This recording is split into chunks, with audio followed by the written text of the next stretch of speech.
Hello বন্ধুরা, আসসালামু আলাইকুম। আমার নতুন আরো একটি ভিডিওতে আপনাদেরকে স্বাগতম। আমি আজকে কথা বলবো রংপুর বিভাগের সবচেয়ে সুন্দর 10টি দর্শনীয় স্থান নিয়ে। তো আমার পুরো ভিডিওটির সাথেই থাকুন। এই ভিডিওর শুরুতে 1 নম্বরে রয়েছে তাজহাট জমিদার বাড়ি। বাড়িটি রংপুর শহরের পুরান রংপুর তথা তাজহাটে অবস্থিত। এটি একটি ঐতিহাসিক প্রাসাদ যা এখন একটি জাদুঘর হিসাবে ব্যবহৃত হচ্ছে। রংপুরের পর্যটকদের কাছে এটি একটি আকর্ষণীয় স্থান। 2 নম্বরে রয়েছে কান্তজিউ মন্দির বা কান্তজির মন্দির। রংপুর বিভাগের দিনাজপুর জেলায় অবস্থিত একটি মধ্যযুগীয় হিন্দু মন্দির। মহারাজা প্রাণনাথ রায় মন্দিরটি শ্রীকৃষ্ণ ও তার স্ত্রী রুক্মিণীকে উৎসর্গ করে নির্মিত করেন। এই মন্দিরটিতে পৌরাণিক কাহিনী সমূহ পোড়ামাটির অলঙ্করণে দেওয়ালের গায়ে ফুটিয়ে তোলা হয়েছে। 3 নম্বরে রয়েছে স্বপ্নপুরী। রংপুর বিভাগের দিনাজপুর জেলায় অবস্থিত একটি স্বয়ংসম্পূর্ণ কৃত্রিম চিত্র বিনোদন পার্ক। এখানে সারা বাংলাদেশ থেকে পর্যটক আসে এটার সৌন্দর্য উপভোগ করার জন্য। এছাড়াও এই পার্কটি দেশ বিদেশের দর্শনার্থী, পর্যটক, নাট্যকার, চলচ্চিত্রকারদের দৃষ্টি আকর্ষণ করতে সমর্থ হয়েছে। 4 নম্বরে রয়েছে তেঁতুলিয়া জিরো পয়েন্ট। এটি রংপুর বিভাগের পঞ্চগড় জেলায় অবস্থিত। তেঁতুলিয়ার প্রধান আকর্ষণ হলো এখান থেকে কাঞ্চনজঙ্ঘার মনোমুগ্ধকর দৃশ্য দেখা যায়, যা পর্যটকের কাছে প্রধান আকর্ষণ। এছাড়াও তেঁতুলিয়ার বাংলাবান্ধা স্থলবন্দর, ডাক বাংলো, চা বাগান, ডাহুক টি রিসোর্ট এবং মহানন্দা নদী তেঁতুলিয়ার দর্শনীয় স্থানগুলোর মধ্যে উল্লেখযোগ্য।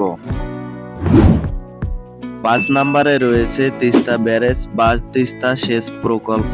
এই ব্যারেজটি বাংলাদেশের সবচেয়ে বৃহত্তম সেচ প্রকল্প। তিস্তা নদীর উপর নির্মিত তিস্তা ব্যারেজের একপাশে আছে লালমনিরহাট জেলার হাতীবান্ধা উপজেলাধীন গড্ডিমারি ইউনিয়নের দোয়ানি গ্রাম এবং অন্য পাশে আছে নীলফামারী জেলার ডিমলা উপজেলাধীন খালিশা চাপানি ইউনিয়নের ডালিয়া নামক স্থান। 6 নম্বরে রয়েছে চীনী মসজিদ। এই মসজিদটি চীনা মসজিদ নামেও মানুষের কাছে পরিচিত। রংপুর বিভাগের নীলফামারী জেলার সৈয়দপুরে অবস্থিত এই মসজিদটি। মসজিদটি নীলফামারী সদর থেকে 20 কিলোমিটার দূরে সৈয়দপুরে অবস্থিত। এই মসজিদটিতে একসঙ্গে প্রায় 5 শতাধিক লোক নামাজ আদায় করতে পারে। এই মসজিদটি ঐতিহাসিক স্থাপত্য শৈলীর জন্য বিখ্যাত। 7 নম্বরে রয়েছে চিকলি ওয়াটার পার্ক। রংপুর শহরের হনুমানতলা এলাকায় অবস্থিত একটি জনপ্রিয় বিনোদন পার্ক। প্রায় 100 একর জায়গা জুড়ে বিস্তৃত এই পার্কটি দেশের প্রথম ভাসমান ওয়াটার পার্ক হিসেবে পরিচিত, যেখানে বিনোদন ও প্রাকৃতিক সৌন্দর্য একসাথে উপভোগ করা যায়। 8 নম্বরে রয়েছে চিলমারী বন্দর বা চিলমারী নদী বন্দর। রংপুর বিভাগের কুড়িগ্রাম জেলার চিলমারী উপজেলায় ব্রহ্মপুত্র নদীর তীরে অবস্থিত। বন্দরটির জলের গভীরতা 2 মিটার। বন্দরটিতে বর্তমানে ইঞ্জিন চালিত নৌকা পণ্য পরিবহন করা হয়। নদীপথে যাত্রী পারাপার করা হয়। এখানে একটি ভাসমান তেল ডিপো রয়েছে। দর্শনার্থীদের কাছে এই জায়গাটিও আকর্ষণের।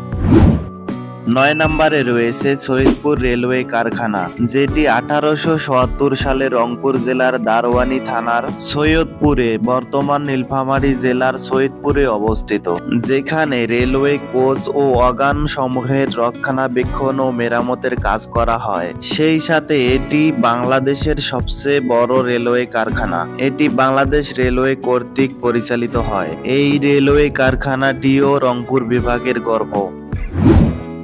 সর্বশেষ 10 নম্বরে রয়েছে ভজনপুর চা বাগান। এই চা বাগানটি রংপুর বিভাগের পঞ্চগড় জেলার তেঁতুলিয়া উপজেলায় অবস্থিত। বিশেষ করে ভজনপুর চা বাগান বলতে এখানে কয়েকটি চা বাগানকে বোঝায়। এখানকার চা বাগানগুলো ভারতের পাশাপাশি অবস্থিত এবং এখানকার প্রকৃতিতে চা বাগানের সবুজ পরিবেশ দেখা যায়। এই চা বাগানগুলো সমতল ভূমিতে চাষ করা হয়। তো এই ছিল আমাদের এই ভিডিওটিতে।